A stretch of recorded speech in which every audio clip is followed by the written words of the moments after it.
nedopustno pa je pričakovanje družbe, zakaj vse je ravnatelj odgovoren. Ravnatelj je odgovoren tako za učenca, ki ne pride v šolo, kot za kadre, ki jih ne dobi na razpisu in podobne stvari.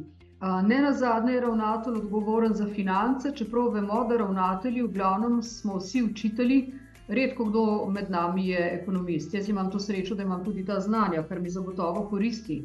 Ampak nekako smo bosi na področju, ki presega naše kompetence.